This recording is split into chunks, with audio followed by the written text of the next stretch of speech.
Hello मेरे भाई बहन, आप लोगों का न्यू बुक क्लास 8 के भूगोल, सामाजिक विज्ञान, संसाधन एवं विकास,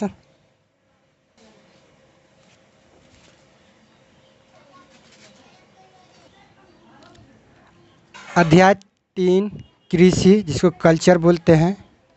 आज अध्याय 3 का सभी प्रश्नों का उत्तर बहुत सरल और तरीके से हल करेंगे। देख लीजिए। अभ्यास 1, निम्नलिखित प्रश्नों का उत्तर दीजिए।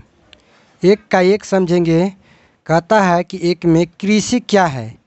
हम कृषि का परिभाषा देखिए। क्वेश्चन 1 का उत्तर हम इस प्रकार लिखेंगे। कृषि एक प्राथमिक क्रिया है। फसलों, फलों, सब्जियों, फूलों को उगाना और पशुधन पालन इनमें से शामिल है। एक के यहाँ से यहाँ तक हम लिख लेंगे। क्वेश्चन 2, उन कारकों का नाम बताइए जो कृषि को प्रभावित कर रहे हैं। तो 2 का क्वेश्चन बहुत बेहतर आसान है। 2 का उत्तर लिखेंगे। कृषि को प्रभावित करने वाले कारक निम्नलिखित हैं। पहला है अनुकूल स्थलाकृति, दूसरा है मृदा, तीसरा है जलवायु, वर्षा, आर्द्रता, तापमान, प्रकाश जो कृषि को प्रभावित करता है। उम्मीद करते हैं कि 2 का भी उत्तर समझ में आ गया है। क्वेश्चन हम 3 समझेंगे। एक का कहता है स्थानांतरित कृषि क्या है, इस कृषि की क्या हानियां हैं। 3 का उत्तर इस प्रकार लिखेंगे। 1 का 3 का लिखेंगे। स्थानांतरित कृषि के अंतर्गत इतना लिखेंगे। अंतर्गत वृक्ष को काटकर और जलाकर भूखंड को साफ किया जाता है, तब राख को मृदा में मिलाया जाता है तथा मक्का, उतालू, आलू और कपास जैसी फसलों को उगाया जाता है। भूमि की उर्वरता की समाप्ति के बाद वह भूमि छोड़ दी जाती है और कृषक नए भूखंड पर चला जाता है। स्थानांतरित कृषि को कर्तन एवं दहन कृषि के रूप में भी जाना जाता है। समझ गए। इसको हम 3 कैसे लिखेंगे। स्थानांतरित कृषि के अंतर्गत इतना सा लेकर कैसा आएंगे। यहाँ से बस यहाँ तक लिख देना है, यहाँ से यहाँ तक। हानि हम इस प्रकार लिख देंगे। एक हानि में पॉइंट 1 मृदा अप्रदान होता है। दूसरा में लिखेंगे वनों का ह्रास होता है। तीसरा में लिखेंगे पर्यावरण प्रभावित होता है। इस प्रकार भी उसका हानि बता देंगे। समझ गए। उम्मीद करते हैं कि आप लोग बढ़िया से समझ गए। क्वेश्चन हम 4 समझेंगे। कहता है रोपण कृषि क्या है। ये क्वेश्चन भी आई है, हो सकता है आप लोगों को एग्जाम में पूछा जाएगा। तो रोपण कृषि क्या है, इसका उत्तर बहुत आसान है। देखिए ये रोपण कृषि क्या है। देखिए केला है, केला को भी रोपण वृक्ष फसल कृषि कहा जाता है इसको। तो इसको हम उत्तर इस तरह समझेंगे। रोपण कृषि वाणिज्यिक कृषि का एक प्रकार है जहाँ चाय, कहवा, काजू, रबड़, केला अथवा कपास की एकल फसल उगाई जाती है। इसमें बृहत पैमाने पर श्रम और पूंजी की आवश्यकता होती है। यहाँ से यहाँ तक हम लिख देंगे। समझ गए। उम्मीद करते हैं कि इसका भी 4 का भी क्वेश्चन का उत्तर समझ में आ गया होगा।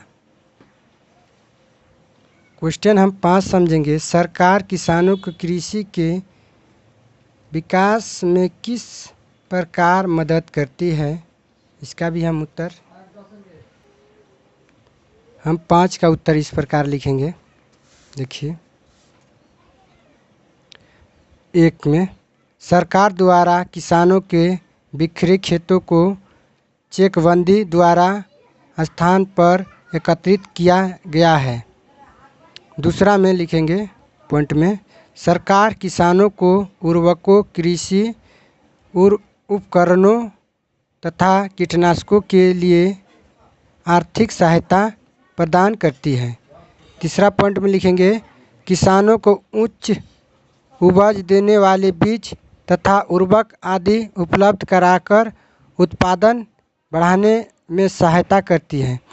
चौथा पॉइंट लिखेंगे, सरकार कृषि उत्पादकों को भंडारण तथा वितरण सुविधा प्रदान करती है। अब पाँचवा भी लिख सकते हैं, अगर सरकार फसल बर्बाद होने पर सरकार उसकी बीमा भी देती है, इस तरह भी लिख सकते हैं। क्वेश्चन हम दूसरा समझेंगे।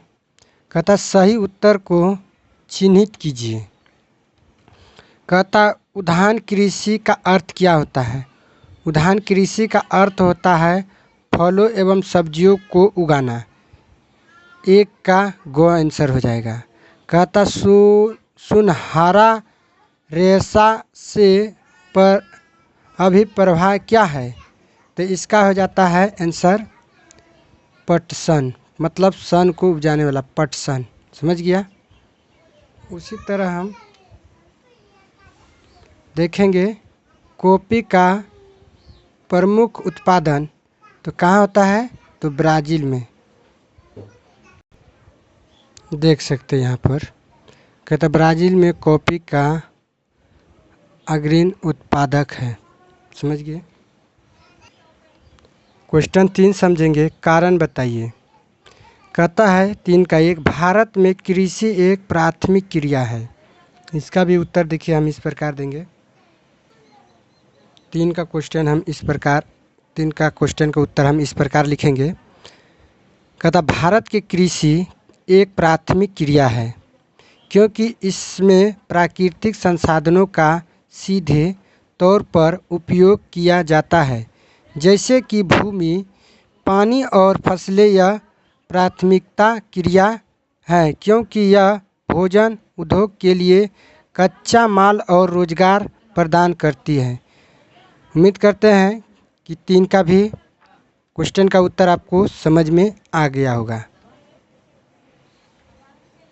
अब हम 2 समझेंगे 3 का। कहता विभिन्न फसलें विभिन्न प्रदेशों में उगाई जाती हैं। इसका उत्तर इस प्रकार लिखेंगे 3 का 2। कहता विभिन्न फसलों प्रदेशों में इसलिए उगाई जाती हैं क्योंकि विभिन्न प्रदेशों में स्थलाकृत मृदा और जलवायु विभिन्न होते हैं। विभिन्न स्थलाकृत मृदा और जलवायु में विभिन्न फसलों ही पैदा होती हैं। यहाँ से इस तरह लिख लेंगे, अपने कॉपी पर नोट करेंगे। अगर वीडियो पसंद आ रहा है तो थोड़ा वीडियो को लाइक करेंगे। क्वेश्चन 4 समझेंगे, अंतर स्पष्ट कीजिए। 4 के 1 समझेंगे, प्राथमिक क्रिया और तृतीयक क्रिया समझेंगे। 4 का उत्तर इस तरह लिखेंगे, अंतर स्पष्ट कीजिए। पहला है प्राथमिक क्रिया, समझेंगे हैं।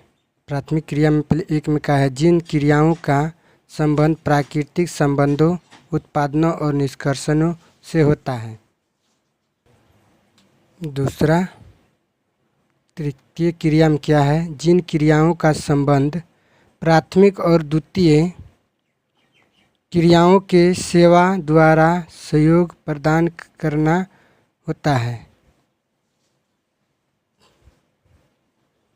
उसी तरह हम दोनों समझेंगे। प्राथमिक क्रिया में कहता है कृषि, मत्स्यन, वानिकी आदि प्राथमिक क्रियाओं के उदाहरण हैं। इसमें तिरक में कहा है आयतायत, बैंकिंग, स्वास्थ्य, शिक्षा, बीमा आदि तृतीय क्रियाओं का उदाहरण है। 4 का 2 का उत्तर इस प्रकार लिखेंगे, देख सकते हैं। कहता है निर्वाहक क्रिया और गहन क्रिया। तो पहले हम निर्वाहक क्रिया समझेंगे। केवल कृषि परिवार की आवश्यकताओं को पूरा करने के लिए की जाने वाली कृषि निर्वाहक क्रिया कृषि निर्वाहक कृषि कहते हैं। समझ गए। इधर गहन कृषि में क्या होता है, भूमि के एक छोटे टुकड़े पर अधिक परिश्रम द्वारा अधिक उत्पादन प्राप्त किया जाता है। समझ गए।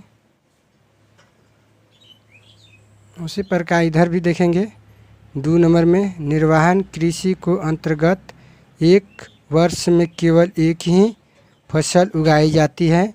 जैसे हो गया मान के चलो केतारी हो गया, जिसको हम ईख बोलते हैं, गन्ना, केला, कपास, ये सब एक वर्ष में एक बार ही शायद उगाया जाता है। कपास को तो नहीं बता सकते हैं क्योंकि हमारे इधर कपास तो होबे नहीं करता है। गन्ना केला के बारे में जानते हैं कि ये सब एक वर्ष में होता है। अब इधर देखते हैं, अब इसमें समझेंगे गहन कृषि के अंतर्गत एक वर्ष में एक ही अधिक फसलें उगाई जाती हैं। समझ गए। उसी तरह हम इसका भी समझेंगे। इनमें से कृषि के पर परंपरागत तरीके उपयोग में लाए जाते हैं। इधर दिशा में देखेंगे, इनमें से प्रति इकाई पूंजी और श्रम की मात्रा अधिक होती है। समझ गए।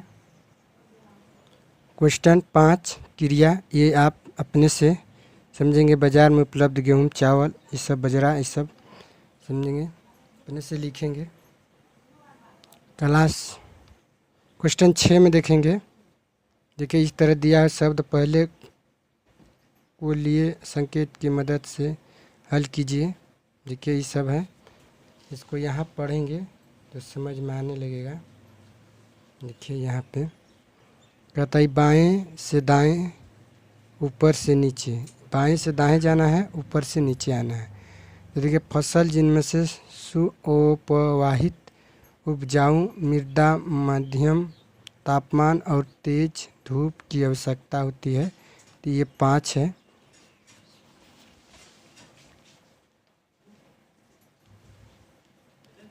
देखिए यहाँ 5 बॉक्स दिया हुआ है, 1 2 3 4 5। कहे कि अधिक वर्षा अधिक तापमान में कौन सा फसल होता है, तो मक्का होता है। तो इसको हिंदी में लिखेंगे तो ज़्यादा अक्षर डब्बा नहीं भरेगा। इंग्लिश में लिखेंगे तो अक्षर 5 भर जाएगा। जैसे MAIJE, मैजरमिस मक्का होता है। समझ गए। इसी तरह हम देखिए यहाँ पे पढ़ेंगे, समझेंगे। बॉक्स 2 में क्या कहता है, बीज को उच्च उपज वाली किस्मों, रासायनिक उर्वरकों को कीटनाशकों के उपयोग से उत्पादन बढ़ाना है। तो पहले 5 बॉक्स, उसके बाद 10 बॉक्स लेंगे। देखिए इस प्रकार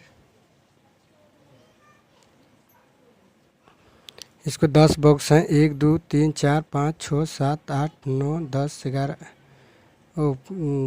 हाँ 11। सबसे पहले 5 बॉक्स लेंगे, 1 2 3 4 5। उसके बाद गिनेंगे 1 2 3 4 5 6 7 8 9 10। समझ गए।